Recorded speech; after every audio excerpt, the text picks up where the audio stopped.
You won an Oscar for your performance in Dallas Buyers Club. Can you tell the story of becoming that character, Ron Woodruff? What was the toughest part? The toughest part, which was the most enlightening part, was getting to know who he was in between the lines. We're based on a life story in an hour and a half of film. And the script was great. But who was he in between the lines? Who was he before he started a business, before he was on a crusade, before he went to alternative medicines? And,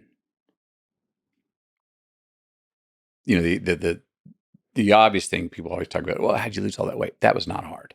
That was just a militaristic decision. This is what I can eat each day. And if I do this each day for a week, I'll lose 2.5 pounds in a week. So I'm going to give myself 5 months to do that. 2.5 times as 10, there's you go. There's 47 pounds. That was like clockwork. So that was easy. That decision was made. I didn't go to the Pizza Hut buffet and have temptation in front of me. I had certain meals. I ate that, and the weight just went off like clockwork. It was who is Ron Woodruff in between the lines, and what the gift I got given that gave me the insight to who that man was I went to see his family, and as I was leaving,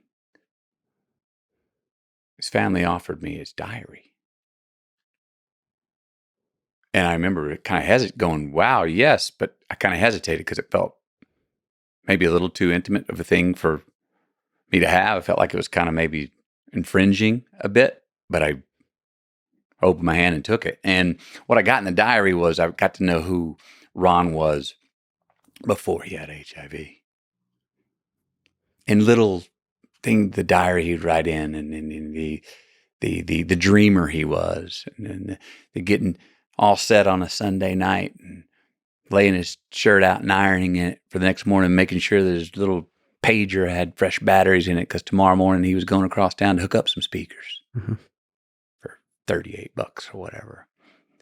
And then getting up that morning and writing about what kind of coffee he drank and how much gas it was going to take to get over across town to do that job and hook up those speakers. And then on the way over, Paige coming in to say, no, we don't need you. We've gone with somebody else to hook them up.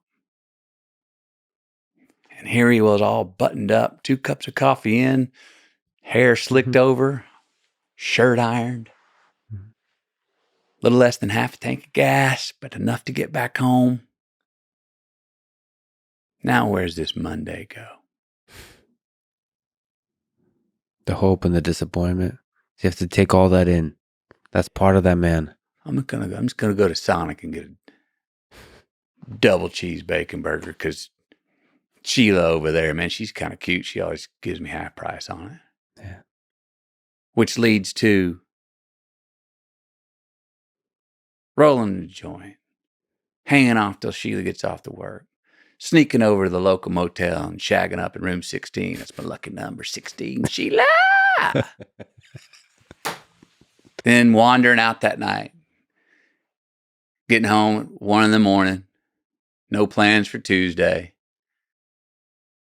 And maybe later in the week, think about what am I going to do about work or job. And these little dreams we'd peak and want to, and then something would happen where he wouldn't follow through or the deal would go down. The deal would go south. That, knowing who that there's in there was where I saw who he was, a dreamer. And he just couldn't catch the break and didn't follow through. And then I remembered his family said, like, oh yeah, he invented it. He got patents on a whole bunch of things, but he never would. He had things to get patent, but never would follow through to get the government patent. And then later on, you'd see the product be made or sold on QVC or something. They'd be like, Ron, that was yours. Yeah. Or they stole your idea. Did you patent that? He'd be like, no.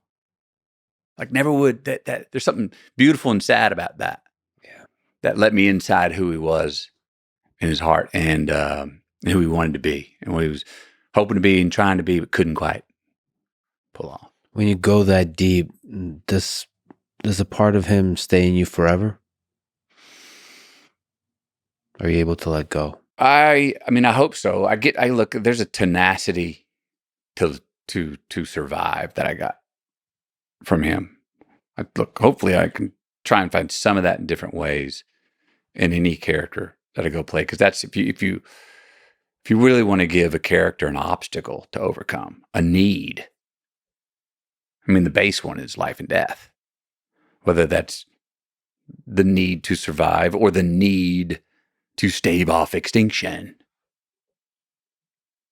I'm not talking about what the rules, the laws are, the social mores, the manners and graces. You're going to fight for your own life in a world that's not supporting you to do so. There's a wonderful courage of, okay, watch this. What do I got to lose? My life?